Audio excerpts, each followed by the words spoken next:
Hi folks, good to see everybody. Mike has asked me to give a little bit of a rundown of Lightroom and how I use it really in my day-to-day business, but specifically how I'll use it on events. Let me just get some notes up here. So while I know most of the names on here, I don't know everybody. If I've chatted to everybody at some point, but just to kind of introduce myself, I'm Brian Muir. I run my business Air Image Photography, based in southwest Scotland. If you go to Glasgow in the centre of Scotland and then come southwest for about 35-40 miles when you get your feet wet, that's where I am, right on the coast there, on Ayrshire coast. Air Image has been going as a full-time business for me for about 14 years. And I think I did my first event, I think it was maybe around 2008, 2009, after meeting a certain Michael Weeks at, I think it was Focus on Imaging at that point, and he was demonstrating the what was the ICI blue box, the Olmec OP, might have been 1000 or 900, I can't remember. But I thought, oh, that looks quite interesting. I've got potentially some work that I could put that way. As well as doing events, I also do some wedding work, some fashion work, portraits. Proms is fairly big for me, most years. And I'm going to talk a little bit about how I use Lightroom. This is not intended to be a Lightroom versus darkroom shootout. If you want that, just nip into your DeLorean and fire up the flux capacitor and head back a couple of years to Coventry after the show when we kind of did that. There are things that darkroom excels at, and there are things that Lightroom excels at. I suppose medium room would be a potential ideal events tool. And I'm just going to talk a little bit about how I use it. It's not the only way to use Lightroom, but it is how I use it. I'll try and give a brief outline of what Lightroom is, what it does. Guys, just out of interest, down on the bottom of your screen, you'll find a reactions panel. Can you give me a thumbs up if you are a Lightroom user? If you already use it. Okay, so there's a good few who already, there's a few who this will be new ground to. So I'll tell you what it is, what it can do, and then I'll give a few examples of how I use it within, obviously, my day-to-day business, but then specifically event work. If you've got specific questions on the software, I might be able to answer them quickly. Feel free to chime in, but there might be an option to have a chat afterwards if there's specifics that you want to know. What is Lightroom? Okay, a bit of an overview. It allows importing, viewing, organizing, tagging, editing, and sharing of large numbers of digital images. Unlike Photoshop, Lightroom's adjustments and edits are always non-destructive, keeping the original image or the original file as is until you want to actually create the edits or bake in the adjustments that you've made. It's been around since about 2007. I think I got into version 2 about 2008, and it's currently, I think, about version 7 at the moment, which which has become Lightroom CC Classic or Classic CC. I can't remember which way around. The majority of folks that I know are using the desktop-based version, but there is a cloud-based version as well that you can do adjustments and share between a number of mobile devices. Let's see. Let me do a bit of sharing screen here. This kind of gives a little bit of an overview of what it does. You will put images from your card, from your camera, onto the hard drive. Over here, this black section here. The images will then be imported into Lightroom. By imported, it pretty much references where they are stored on your hard drive, and it will extrapolate EXIF data, and essentially what it does is creates a preview, a small preview image in the Lightroom, what we call the catalog. Now the catalog is really just a massive database which will contain things like your EXIF and metadata. You can add keywords so that it's easy to find. For example, if I thought, okay, it was an event, it was a prom, it was for a particular school at a particular event, I can add all those keywords in, and I can search for them through that. It also takes note of the adjustments that you have made. So this is the database, which then can be applied to the preview image,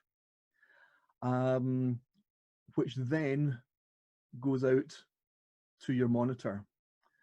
Now, like I say before, you're not actually changing the original file. You're making changes onto the preview image. If, for example, you thought, well, I've made these brilliant changes, great, I'll just drag that onto another hard drive or whatever, you'll actually get the original image like that. So essentially, it's applying all these adjustments, all the database, such as, say an adjustment would be plus half a stop in exposure before you see it on the screen, but the original image remains unchanged until you want it to be changed, and they do that during an export. Hopefully you can see up at the top here that Lightroom itself is divided into what they term as modules. Now I'm just going to hide you guys out the way. You can see up here you've got library, develop, map, book, slideshow, print, and web. The majority of my work is done within the library mode, develop mode, and the print mode. So what I can do is customize what is happening up here, and I'll get rid of map is if you're into geotagging, either geotagging within the camera, or if you want to take the time to look up the global coordinates of where you did the photograph, you can type them in and add that in. I'm going to get rid of that because I don't really use it. Book, you can design albums, photo books, etc. It's not something that I do within this software, so I'll get rid of it, declutter it. Web, you can create rudimentary web galleries. Amit knows very much more about that than I do because I don't often use that. I do my web galleries within other software. So I'm going to get rid of web.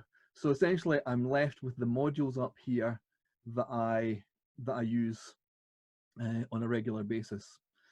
So going to the library mode. Library is really where I can access pretty much all the photographs that I have imported into Lightroom. as you can see here, at the moment, I have got something like, in this particular catalog, I've got about 260,000 images. They are not all on my local drive on my iMac, but they are actually spread across a number. I've got my Drobo there, I've got my Seagate drive, and Lightroom can keep track of photographs across a number of drives, even when they're not plugged in. So if I disconnected my Drobo, I could still actually see the thumbnails. It's just I couldn't actually do anything with them until the Drobo comes back online. So library allows you to, if you like, mirror almost like a folder tree within Explorer or Finder, whatever. You can also add things like keywords. So for example, on this particular one, if I wanted, which happened to be a drag show that I photographed,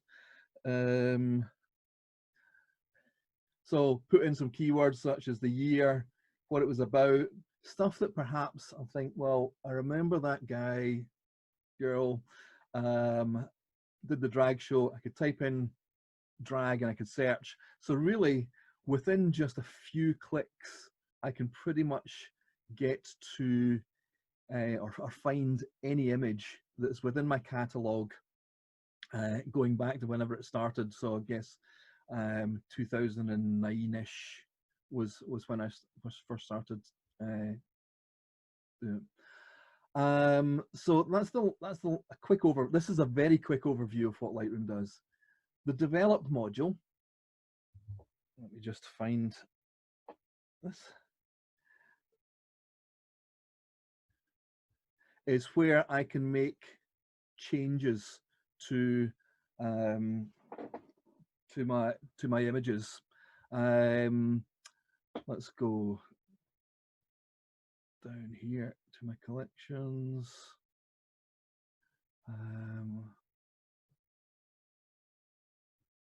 Okay. Right. Develop.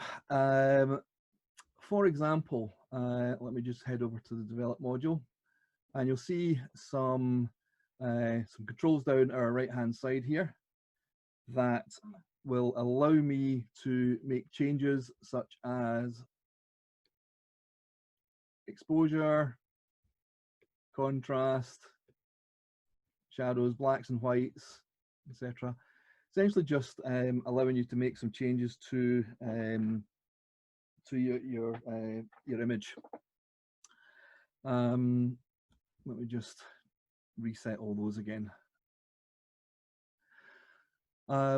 So for example, in this particular one, if I wanted to perhaps crop, and by the way, this charming young lady is my daughter. Lisa wanted some images that she was going to put onto a poster. We just shot it against a green screen. No comments about the lighting or the shadow in the background, please. So crop wise, I'd probably just bring this down a little bit. I would use my color picker here. Of course, we all shoot in grey cards, don't we?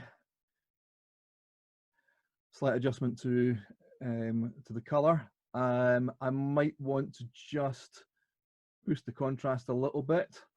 I've got areas down here, for example, that I can adjust the hue, saturation, and luminance of various colors. So if I wanted to make that green a bit more apparent, I'd just boost the green, perhaps boost the luminance of it, and it's only affecting the greens there. That type of thing. And the beauty of something like this is, once I've got to something that I like, I can switch to my next image and hit previous down here on the right hand side, And what it does is it takes all the adjustments that I've made from the last image, and then I maybe just have a little bit of a crop to do and bring it in. Same again, hit previous, and it's given me. You can also adjust a number of images at the same time by selecting those images, having this button down here, bottom right, auto sync engaged, so that any change that I make, and you may be able to see them on the thumbnails down at the bottom, okay, they will update and they're all happening together. So if I wanted to increase or decrease the exposure, you can see it happening to them all at the same time. So it's a very, for me, it's a very, very quick way of editing. Another thing that I will, perhaps I'll go back to, is in the library mode. Let's just bring these thumbnails. That's where I could potentially do my cull of images. So using the letters P for pick, as in you're selecting it as one that I want, or X for reject, I can very quickly go through a number of images, P, X, P, X, P, P, X, P.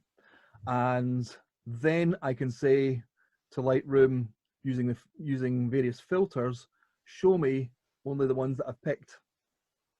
So very quickly I can do a cull, say from something like a wedding shoot. Then go into my develop mode. So let me just get rid of that filter there. There are some interesting things that you can do within develop mode. Mike, you may recognize this picture. I think Mike's head is just been cropped out of the picture there. He was actually holding onto this parachute dress to pretty much stop the model flying away. This was done, myself, Mike, and Jeremy did a prom training workshop, or a couple of day workshop down in Rutland Water, kind of, was it Leicestershire area? It was, yeah. Mark Ratcliffe, you'll often find, has got a number of pictures he's shot in this area quite well. So develop wise, and I've chosen an image which I, as we could probably say, deliberately overexposed. Just so I've overexposed it. So what I'm going to do is I'm going to pull the exposure down a bit. I'd like a little bit more drama in the sky. So we've got controls like clarity and dehaze, which will start to add some mid-range contrast. Pull up the exposure again, etc.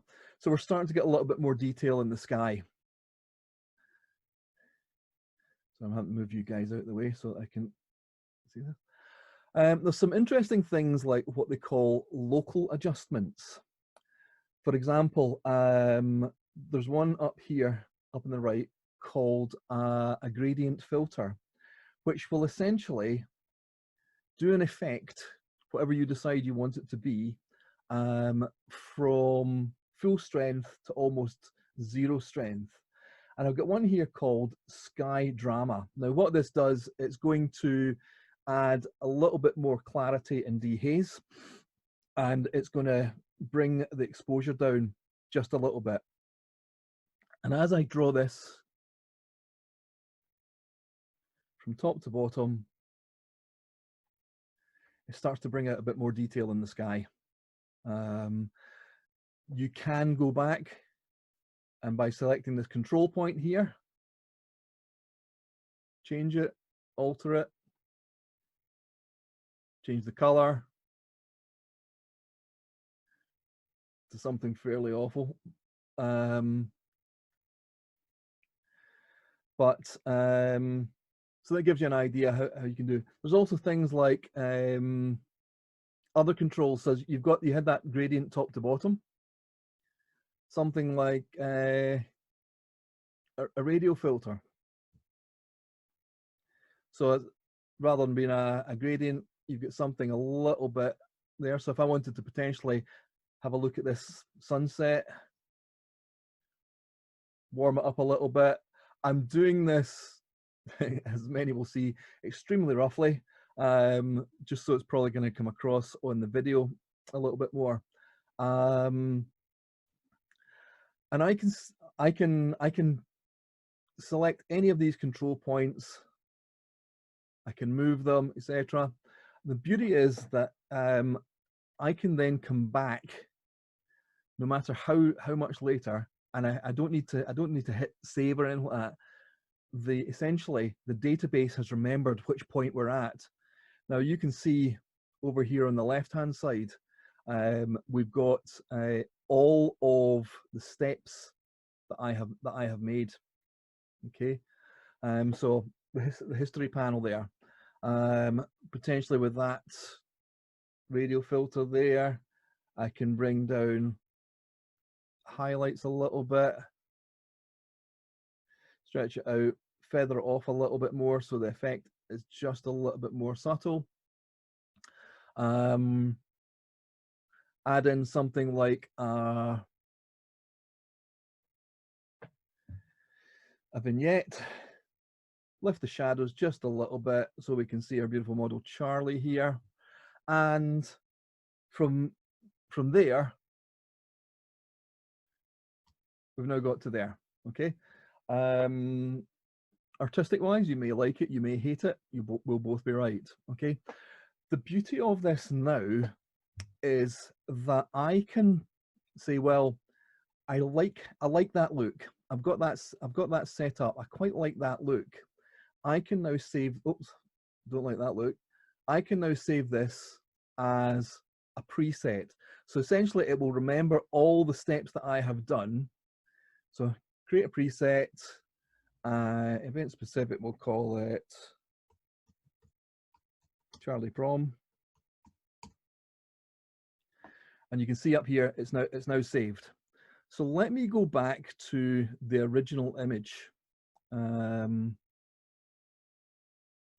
which was there. And if I've got that look set up, I can go up to Charlie Prom, and instantly with one click, it's there. The beauty of import presets or saving things as a preset, if you've got a look, you might be adding more contrast, you might be adding a bit of saturation, you might be adding a vignette to every image that comes in. You can actually have that import preset, or you can have that developed preset, sorry, applied as an image is importing, so that by the time that it's done with the import, your image now looks like this, rather than what we started with. So one of the powers for me of Lightroom is the amount of presets that that you can create. Excuse me. The develop module in Lightroom is very, very, very similar to Camera Raw in Photoshop. Okay. In fact, I think they're almost identical, and there's been recent updates of which I've actually started to make them look identical. So the image, the actual original image, still looks like what you're seeing on screen, but in order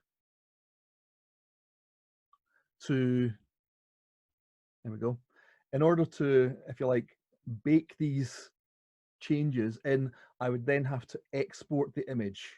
Okay, so turning it from a raw with all these adjustments, and that would then become a new JPEG. Okay, which you can then go and do further edits to if you want, but all depends. So what are the ways? So that's a brief look at Lightroom and and some of the things that you can do with it. I have not just taught you how to use Lightroom. Okay, there is so much more to it. Yeah, Phil, Andrew, don't look too disappointed. There are so many more things, but it's a brief overview of what it can do. So going on to perhaps how I would use it within events. Let me just go down here and okay, if I was using it for a prom, let me find a prom that I shot last year. By the way, is anybody any questions at the moment? Or is it, would you talk slower? Everybody's on mute, so I'm assuming that you're all either asking loads of questions. So here's how I would potentially use it on a prom. Let me just resize some of my screen here just so that I can work through this.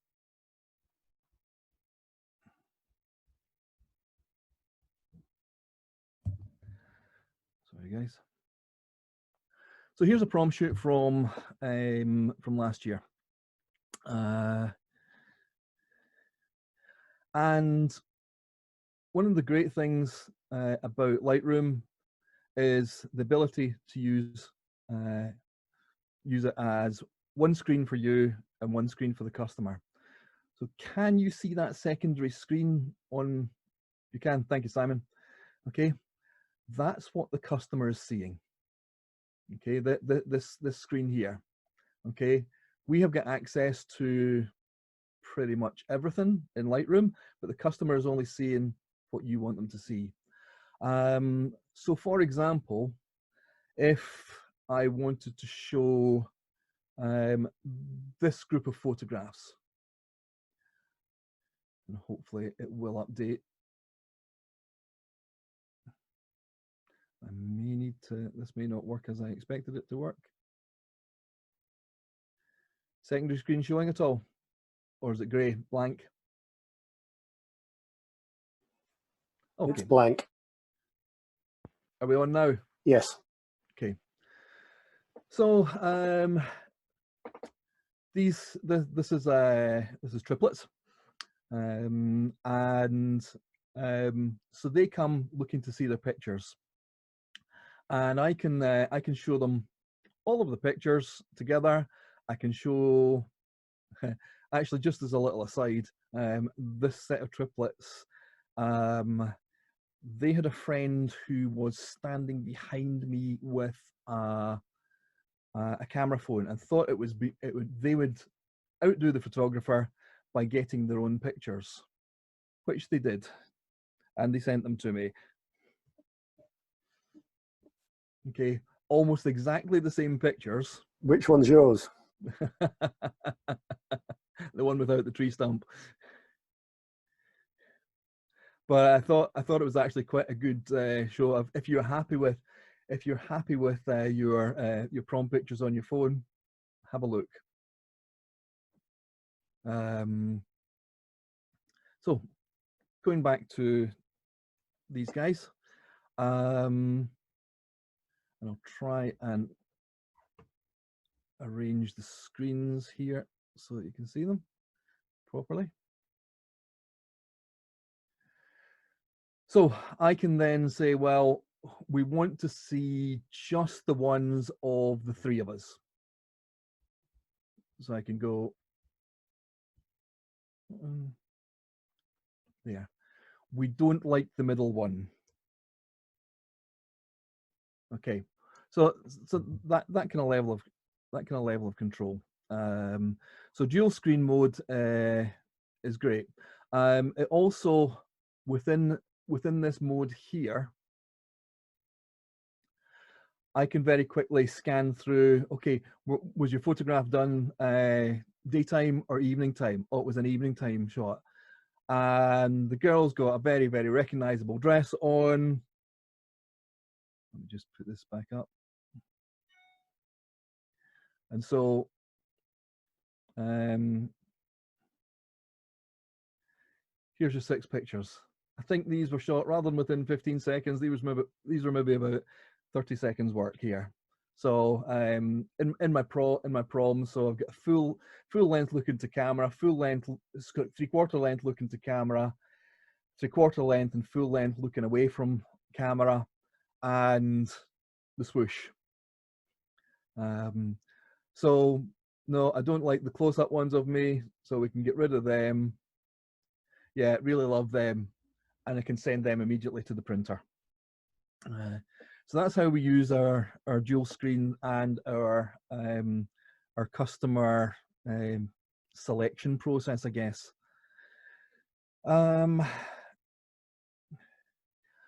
There's a module within Lightroom, the slideshow module,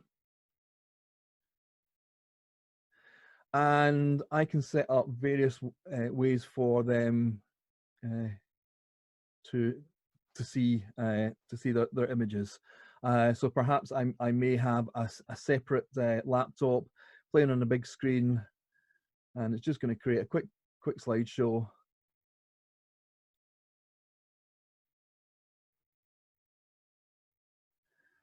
You can use, let me just stop this one for a second. You can set up various watermarks. Usually for prom night, my Air Image branding is directly in the middle there for prom nights,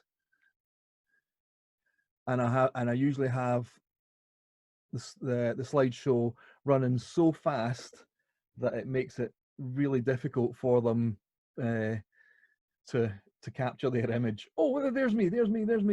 And by the time they've got their phone out, the image has gone by. So that's slideshows. You can set them up various speeds. You can set them up with different levels of branding. As I say, normally I would have, for a prom, I would have my branding right in the middle, so that if they are trying to snap with a camera, they get even worse than I would create for them. Let's see, watermarks we've talked a little bit about. When you are exporting your images as your final images, you can also put watermarks. You can put various JPEGs, various not GIFs, PNGs, wherever. You can set up a number of different watermarks, almost unlimited, I think. Another couple of things that I find quite useful in Lightroom with a couple of plugins that are there. Let me just go back to the develop mode here. Sometimes you never know. Sometimes you never know what a customer might like. You never know what a customer might like. Well, oh, I love that, but I love it. I'd love to see it in black and white or sepia or whatever. There's an interesting plugin that I came across called Excessor, and it's called EXCESSOR. I'll maybe try and put that in the chat a little bit later.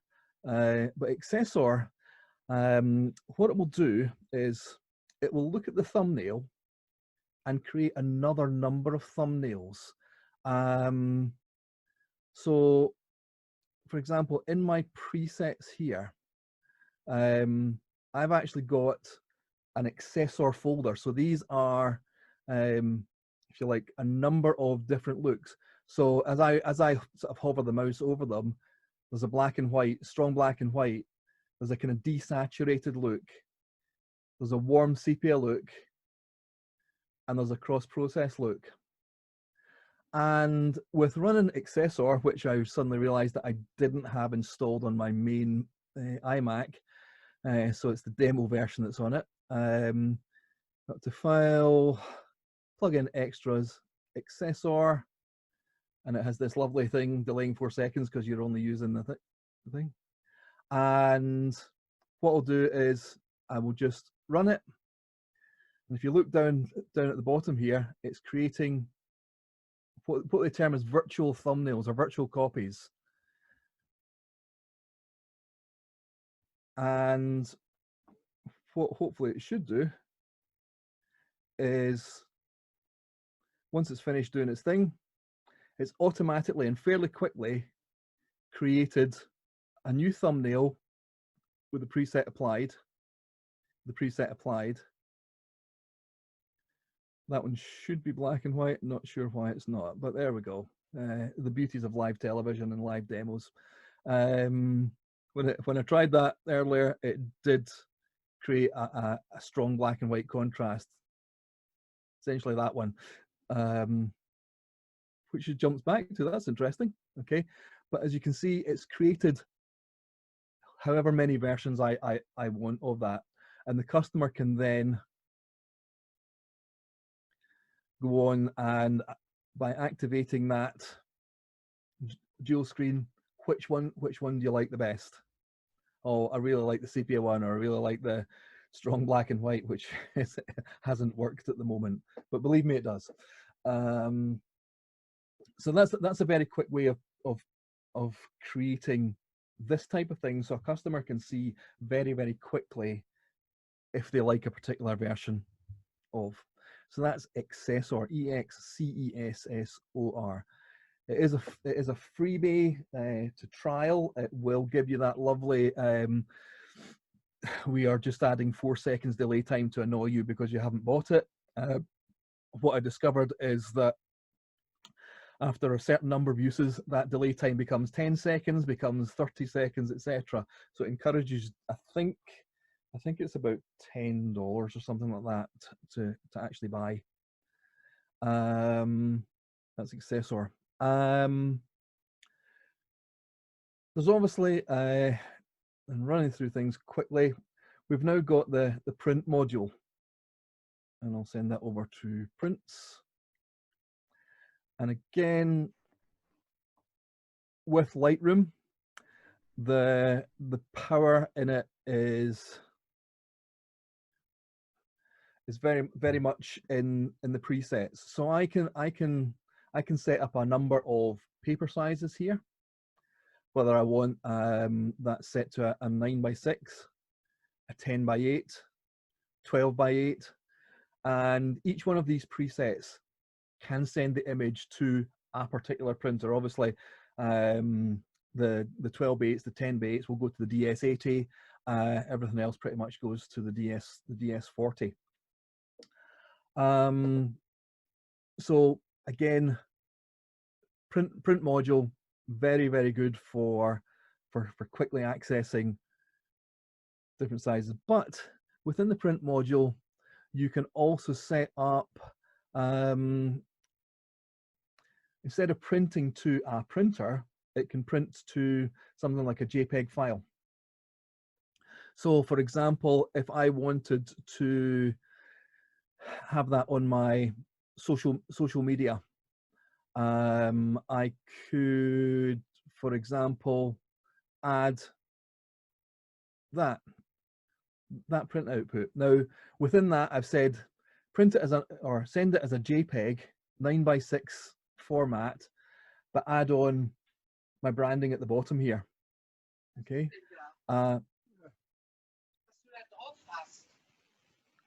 So got that one.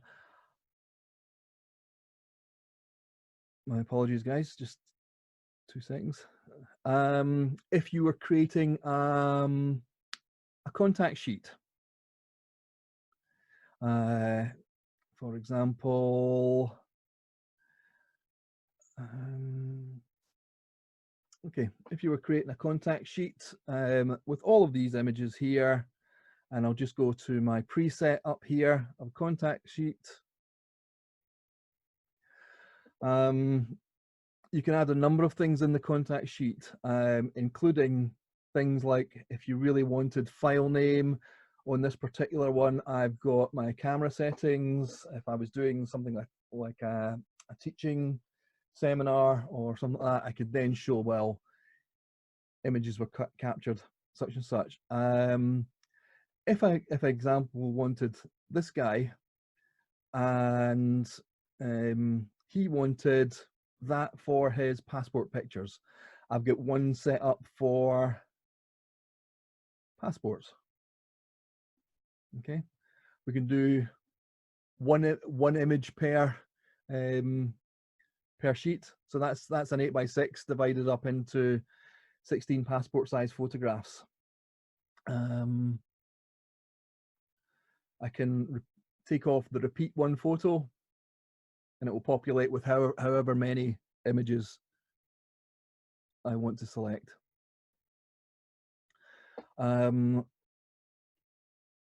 You know, it might be if you're doing keyrings, you might have different cells set up for keyring sizes.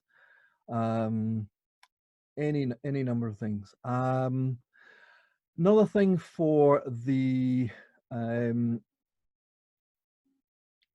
print module, is what you can do is with overlays and branding on an image. Let me just get back to something usable. Right. So this was an 80s theme night.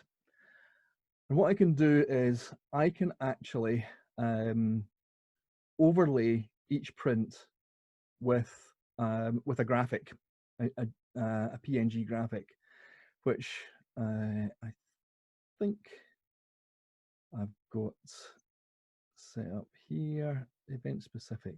So 80s theme night for a venue, and by doing this I can overlay my graphic onto it. Very easy. And that graphic there is simply created in Photoshop, a few stock photographs, a bit of custom text, and all it does is come up there. All of this area within the graphic is transparent. But when I'm doing graphics like that, I often need to do two, one for a portrait format and one for a landscape. So obviously that doesn't particularly look, and the way I've got it set up is if it looks wrong, change it to landscape version, and we're back. Another one that I did was there's a local hospice.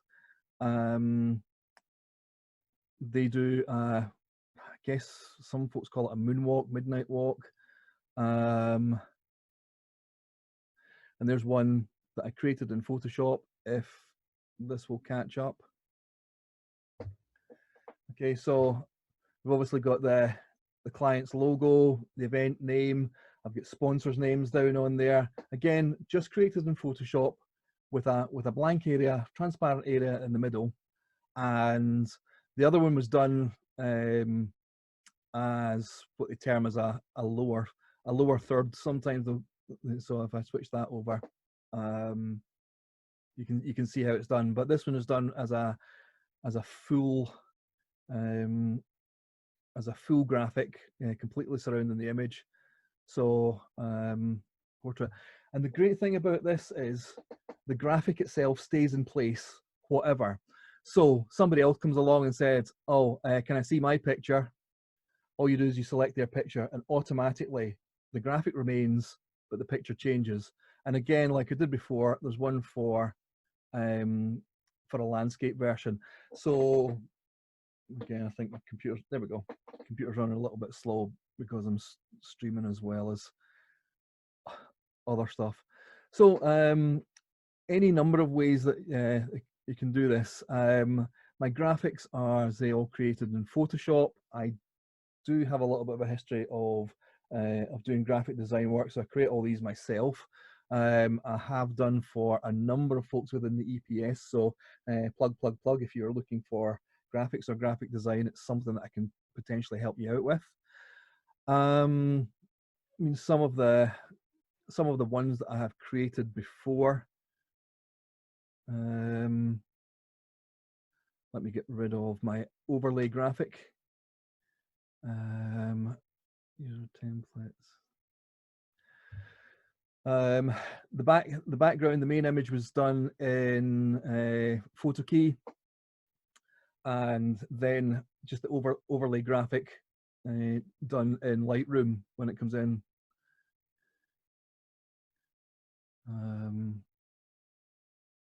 Just a few of the other ones that I've done for my daughter's dance school. That kind of thing. Really, really easy and very quick, and it means that you don't have to apply a graphic to each individual file.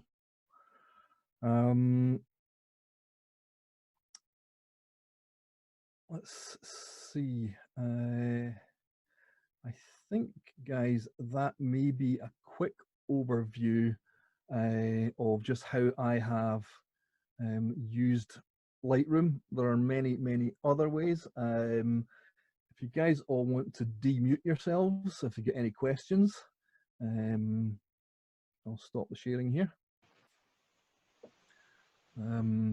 If it was useful, demute yourself. If it was unuseful, see you later.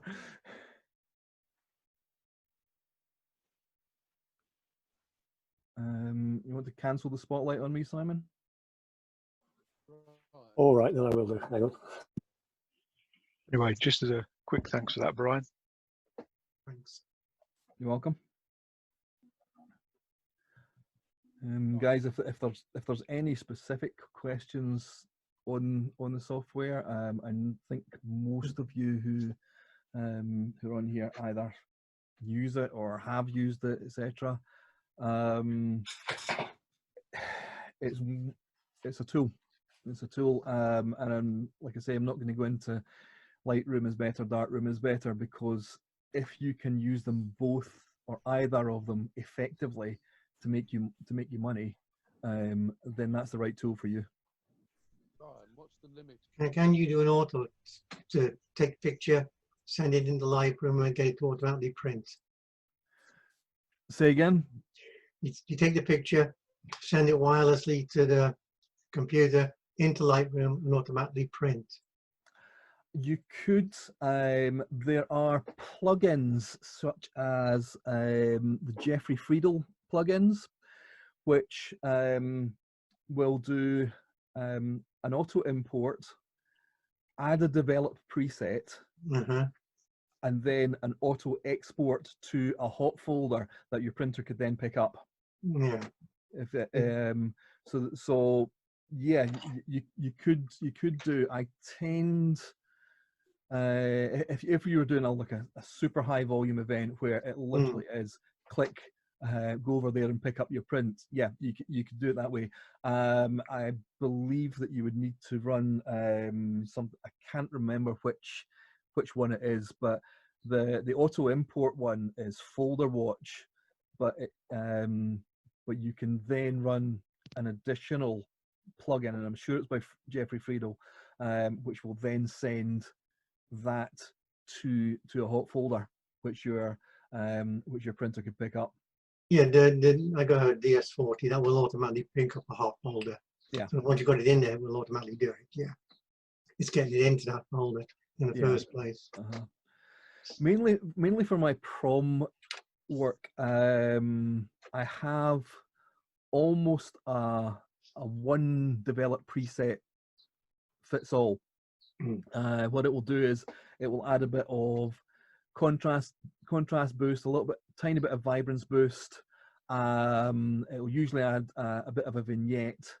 The only input from my salesperson might be is if the crop could be a little bit better. I tend to be working just a little bit fast on things like prom shoots.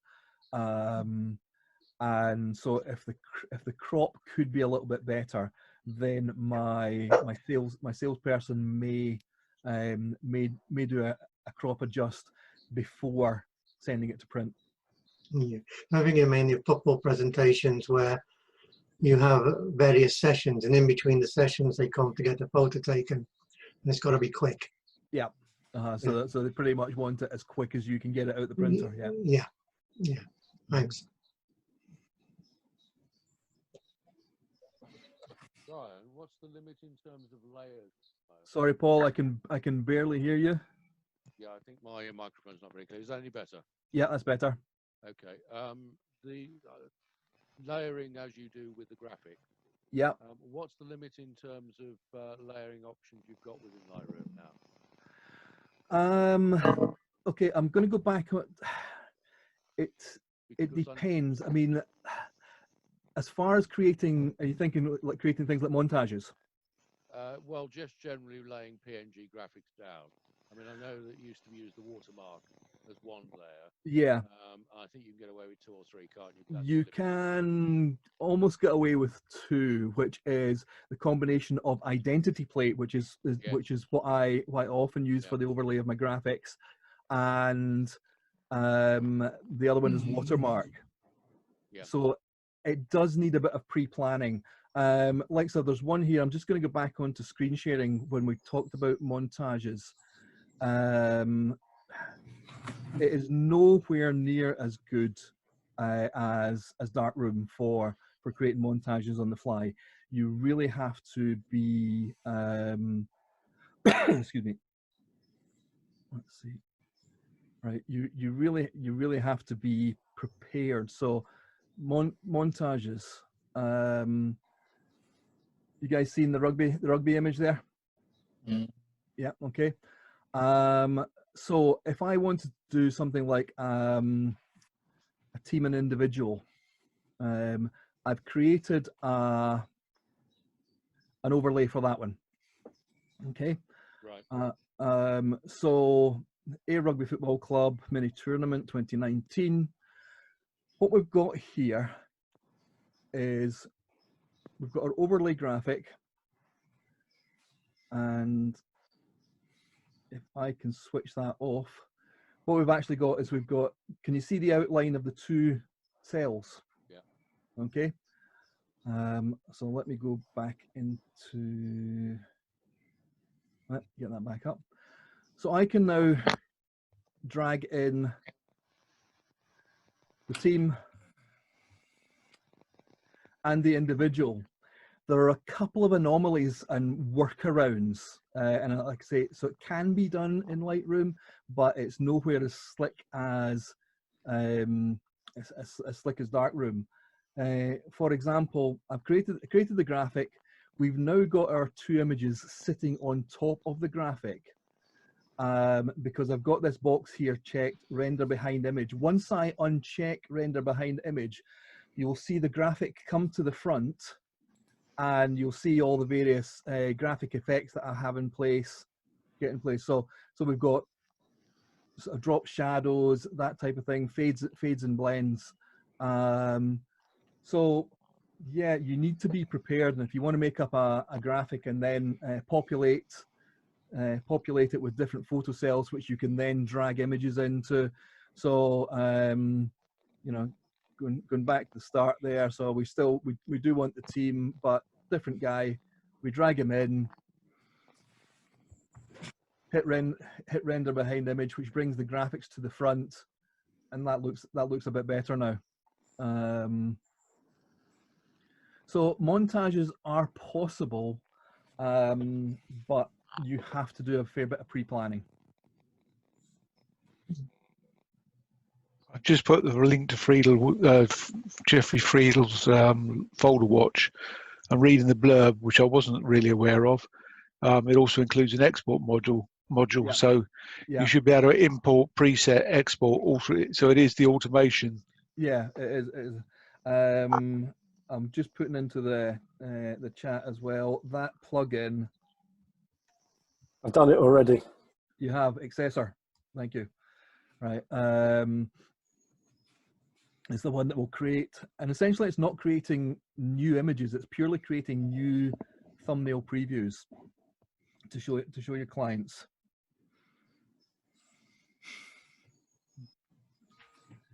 Any other questions, guys?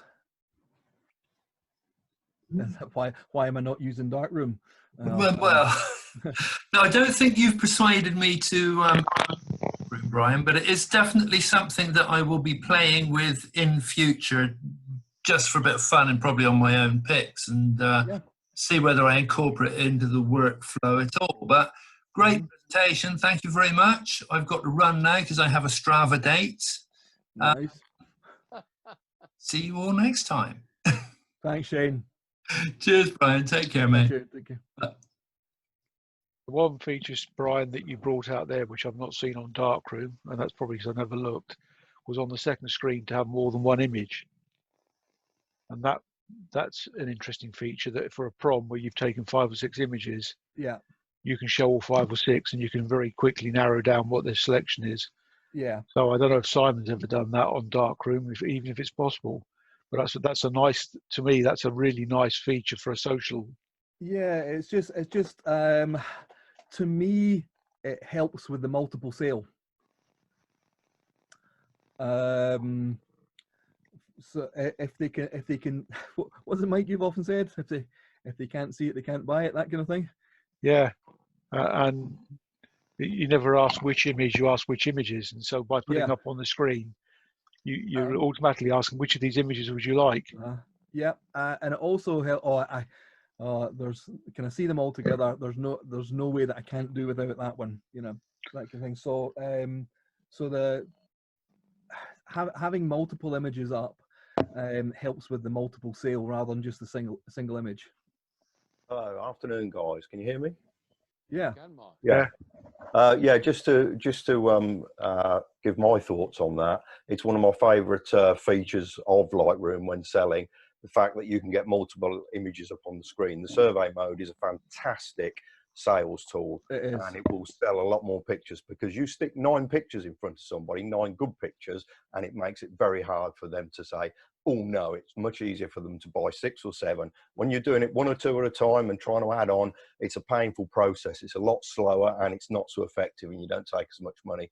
As far as I'm aware, you can only display 2 images at a time with Darkroom. I could be wrong, but I believe that's the case. And that survey mode with the second monitor on Lightroom is a killer. Makes a lot of money. Yeah. They're in the middle of rewriting Darkroom, so if it's not in there, it's something to bring up, because it's a really nice feature. Because one of the things they are going to do with Darkroom is go down the presets avenue. It's something that a lot of us have been asking for years, knowing what Lightroom's capable of. Mm-hmm. So you think we're heading for a medium room? Yeah, I mean, you know, like with all these things, you've just got to, you see a functionality or you see a feature in one program and you can see the real benefit. And literally when you brought that up, I was like, that could speed up the workflow no end. Yeah, it all depends what, you know, how much time you have on the event, whether it's quiet or busy.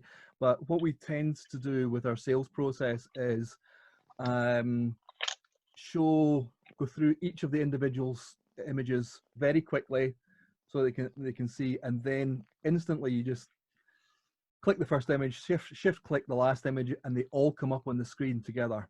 So they've seen all the images big, and then they see the screen sharing about, you know, 6 or 8 images or whatever it is, and you know, you can very quickly do multiple sales.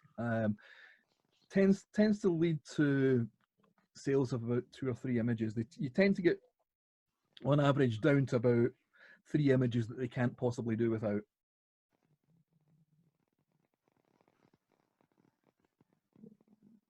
Just to add a little bit to that, I do it slightly differently. When we do it in the same way, we go through each image individually.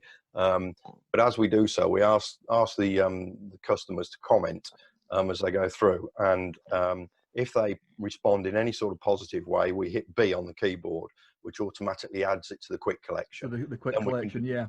We can just then click to the go to the quick collection, and the images they've selected are there, and we work from there. My sales staff as well find it a lot easier to work from there and not get confused and get mixed up with other images. That can be very effective. Yeah, I would agree that when we're going through, it can be any number. Within Lightroom, you have got any number of ways to tag and rate images.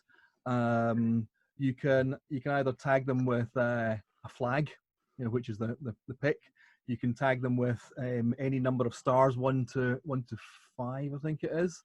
You can tag it with a color. So, for example, I'm going to just go back onto screen share. Again, share screen. And let me just bring these thumbnails up a little bit. So, for example, that image there, tagged yellow. This one has been star rated 4 as one that she really liked. Or in England, we'd say it's got 5. Yeah, that's probably the satellite delay, Simon. 5. I didn't think I'd actually ever taken a 5-star picture. I thought you only ever took 5-star pictures. Another one that well, that's a convention that we also use on a prom night.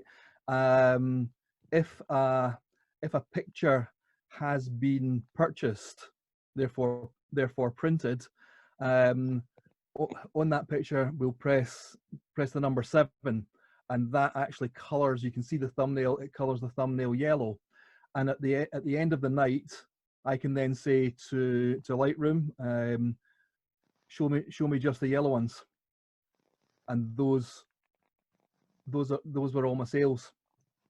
So those were all the ones that were printed, which I can then fairly quickly create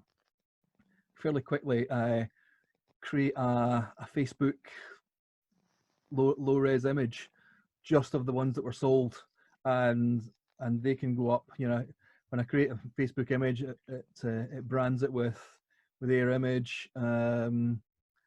Just looking at that girl in the lovely flowery dress didn't actually buy hers on the night. I think she bought hers later.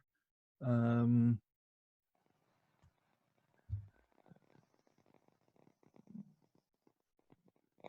swoosh.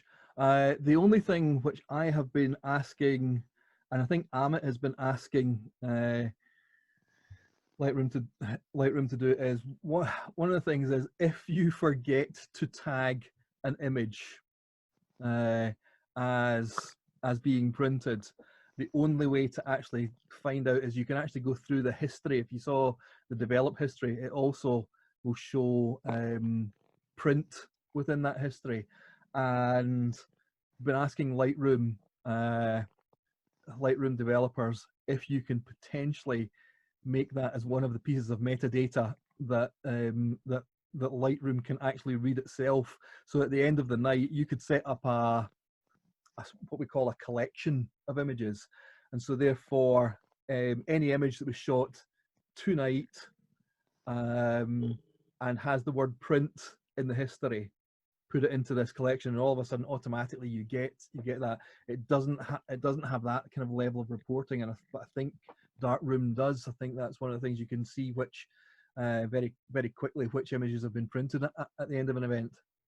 You can also sort by, in fact, one of the things you've got there, which is nice in Darkroom, but it also can be a pain in the butt, is it will start and it will move any printed image to the start of the folder. Right.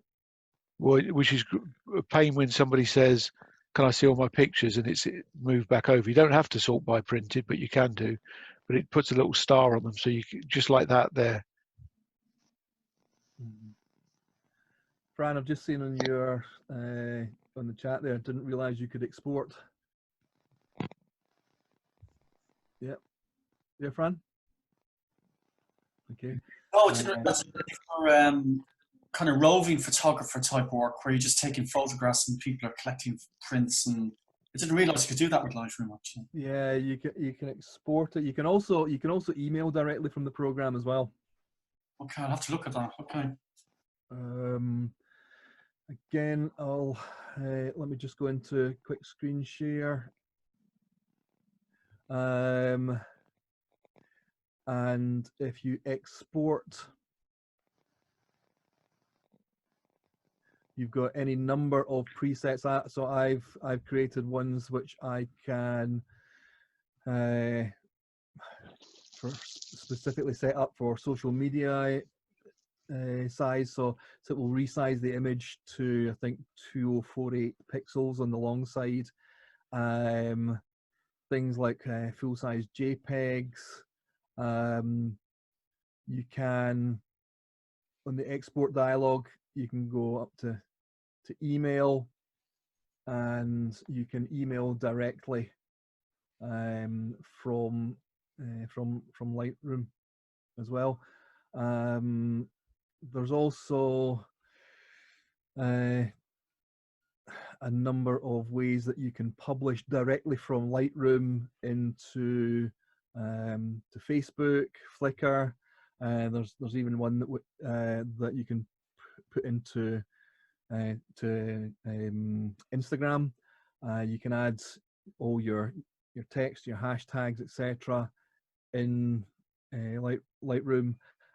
You can also even ensure that even this image, you could export it via Photoshop, crop it to a square, and bring it back into Lightroom as well.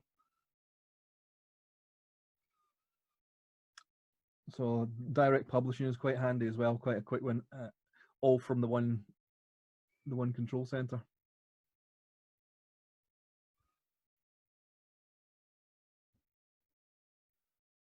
So yeah, it's what I use. Mark Eaton is also exceptionally skilled in Lightroom and runs training courses as well. For anybody who wants to know more details. I hope it's been useful. I'll just hand back to Mike or Simon or whoever if you want to.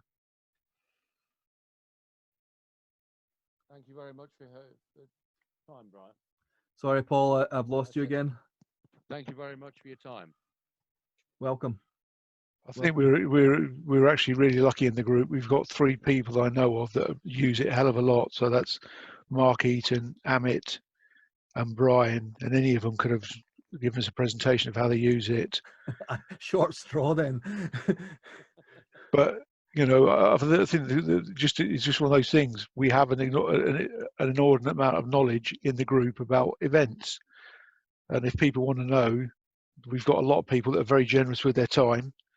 I also know that you, Mark, and Amit have all done one-to-one training on Lightroom for those that want it, and sometimes that's the best way of doing it. So, yeah, I mean, you know, if people that want to go further, yeah, speak to one of the guys, and I'm sure they'll arrange something for you. Absolutely, absolutely. All right. So when are we next on? Absolute Social next Wednesday, if Simon's still okay with that. Yeah, no problem with that at all. And we'll try and, well, what we'll do is we'll put a thread up and ask what would people like to see. You know, again, a 45-minute presentation. 45-minute and half an hour question and answer. But Brian did say he was slow. Yeah, I did. It's those electrons travelling down from Scotland. They've got a long way to go. Yeah, not slow enough for Victor though.